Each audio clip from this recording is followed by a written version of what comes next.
মে মাসে বার্ধক্য বিধবা প্রতিবন্ধী ভাতা প্রকল্পের উপভোক্তাদের টাকা কবে দেবে, এইমাত্র তার ফাইনাল তারিখ দিল। অর্থাৎ মে মাসে টাকা কবে ঢুকবে তার তারিখ ঘোষণা করলো। একদম জেলাভিত্তিক তারিখ দিল। শুধু তাই নয়, নতুনদের টাকা দেওয়ার তারিখ ঘোষণা করলো।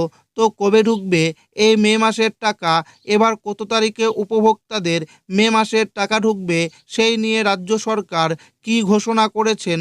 শুধু তাই নয়, কোন জেলায় কবে টাকা দেবে, অর্থাৎ কোন জেলাগুলিতে আগে এবং কোন জেলাগুলিতে পরে টাকা ঢুকবে।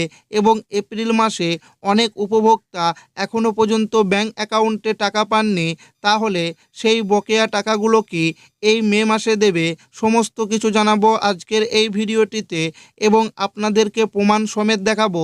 তাই ভিডিওটি প্রথম থেকে শেষ পর্যন্ত দেখবেন এবং আপনি কোন জেলা থেকে দেখছেন অবশ্যই কমেন্টে লিখে জানাবেন। বার্ধক্য ভাতা মে মাসের টাকা দেওয়ার ফাইনাল তারিখ ঘোষণা।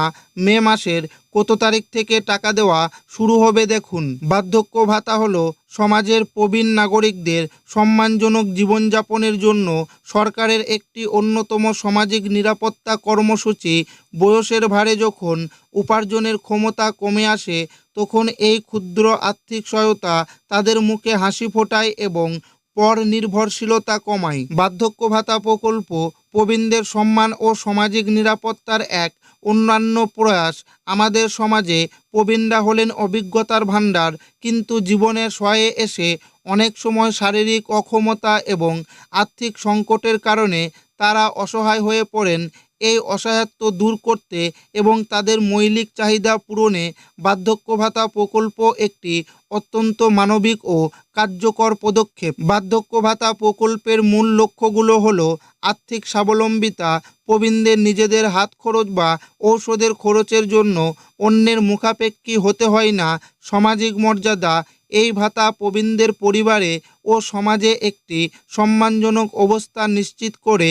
জীবনযাত্রার মান উন্নয়ন, পুষ্টিকর খাবার এবং প্রয়োজনীয় চিকিৎসা সেবা গ্রহণের সুযোগ তৈরি করা। আবেদনের সাধারণ যোগ্যতা। সাধারণত যা দেখা যায়, দেশ বা অঞ্চলভেদে নিয়মে সামান্য তারতম্য থাকলেও সাধারণত নিচের শর্তগুলো পূরণ করতে হয়। 1 নাম্বার, বয়স পুরুষদের ক্ষেত্রে সাধারণত 65 বছর এবং নারীদের ক্ষেত্রে 62 বা 60 বছর। এটি দেশীয় আইন অনুযায়ী পরিবর্তিত হতে পারে। 2 নাম্বার, আর্থিক অবস্থা।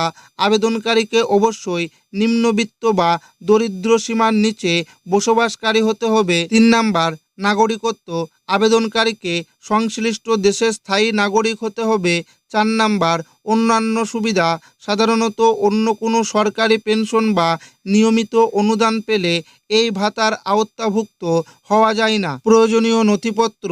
আবেদনের জন্য সাধারণত যা প্রয়োজন হয়: জাতীয় পরিচয়পত্র বা জন্ম নিবেদনের অনুলিপি, পাসপোর্ট সাইজের রঙিন ছবি, ব্যাংক হিসাবের তথ্য যেখানে ভাতার টাকা জমা হবে, নাগরিকত্ব সনদ বা বসবাসের প্রমাণপত্র। আবেদন প্রক্রিয়া।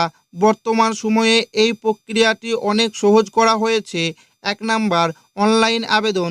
সরকারি পোর্টালে গিয়ে সরাসরি আবেদন করা যায়। 2 নাম্বার, অফলাইন আবেদন। স্থানীয় ইউনিয়ন পরিষদ, পৌরসভা বা সমাজসেবা কার্যালয় থেকে ফর্ম সংগ্রহ করে জমা দেওয়া যায়। 3 নাম্বার, যাচাইকরণ। সংশ্লিষ্ট কর্তৃপক্ষ আবেদনকারীর তথ্য যাচাই করে চূড়ান্ত তালিকা প্রস্তুত করেন। 4 নাম্বার, ভাতা প্রদান। সাধারণত সরাসরি ব্যাংক অ্যাকাউন্ট বা মোবাইল ব্যাংকিংয়ের মাধ্যমে ভাতার টাকা পৌঁছে দেওয়া হয়। পশ্চিমবঙ্গে সাধারণত প্রতি মাসের প্রথম দিকে বা মাঝামাঝি সময়ে বার্ধক্য ভাতার টাকা সরাসরি উপভোক্তাদের ব্যাংক অ্যাকাউন্টে জমা পড়ে।